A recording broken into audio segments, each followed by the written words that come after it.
ព័ត៌មានមួយទៀតចាគឺម៉ារ៉ាតុងចក្រភពអង្គរឆ្នាំនេះអត្តពលិកខ្មែរនោះចុះឈ្មោះរត់42គីឡូម៉ែត្រមានការកើនឡើងគួរឲ្យកត់សម្គាល់ទិវារត់ប្រណាំងម៉ារ៉ាតុងអន្តរជាតិចក្រភពអង្គរលើកទី11ឆ្នាំ2026ដែលធ្វើឡើងលើ4វិញ្ញាសាគឺវិញ្ញាសា42គីឡូម៉ែត្រ21គីឡូម៉ែត្រ10គីឡូម៉ែត្រនិង3គីឡូម៉ែត្រនឹងប្រព្រឹត្តទៅនៅនាថ្ងៃទី2ខែសីហាឆ្នាំ2026នៅមុខប្រាសាទអង្គរវត្តខេត្តសៀមរាបក្នុងសន្និសីទសារព័ត៌មាននៅព្រឹកថ្ងៃទី7ខែឧសភានេះឯកឧត្តមវត្តចម្រើនអគ្គលេខាធិការគណៈកម្មាធិការជាតិអូឡ িম্প ិកកម្ពុជា NOCC បានថ្លែងថាម៉ារ៉ាតុងចក្រភពអង្គរជាព្រឹត្តិការណ៍ Full Marathon តែមួយគត់នៅកម្ពុជាមកទល់នឹងពេលនេះមានអត្តពលិកជាតិអន្តរជាតិ 5000 នាក់ហើយមកពី48ប្រទេសបានចុះឈ្មោះចូលរួមតួលេខនេះមានការកើនឡើងខ្ពស់បើធៀបកាលពីឆ្នាំមុនដែលមានអ្នកចូលរួមត្រឹមតែជាង4000នាក់ហើយលោកសង្ឃឹមថា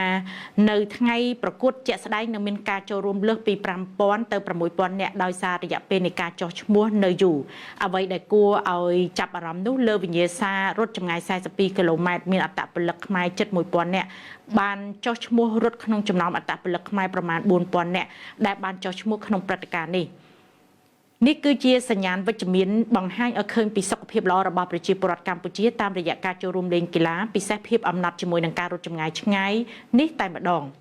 ឯកឧត្តមវត្តចម្រើនបានបញ្យល់ថាប្រភពនៃកំណើនអ្នកចូលរួមរត់ចម្ងាយ42គីឡូម៉ែត្រនេះនៅនាការចម្បងគឺដោយសារអ្នករត់10គីឡូម៉ែត្រនិង21គីឡូម៉ែត្រគាត់ចង់សាករត់42គីឡូម៉ែត្រដូចនេះអ្វីដែលយើងត្រូវយកចិត្តទុកដាក់បំផុតគឺសុវត្ថិភាពរបស់អ្នករត់42គីឡូម៉ែត្រព្រោះអ្នករត់ឡើង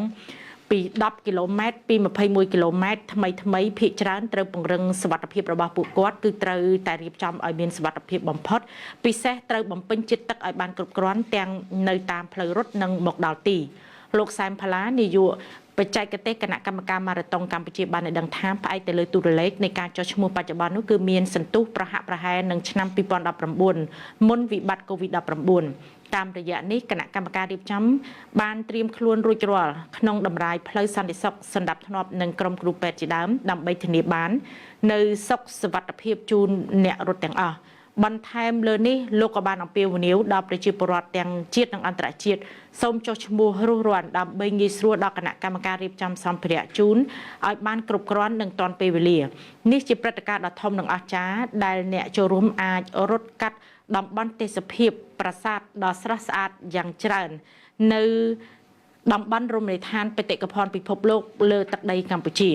សូមជម្រាបជូនថាព្រឹត្តិការណ៍ម៉ារ៉ាតុងចក្រភពអង្គរ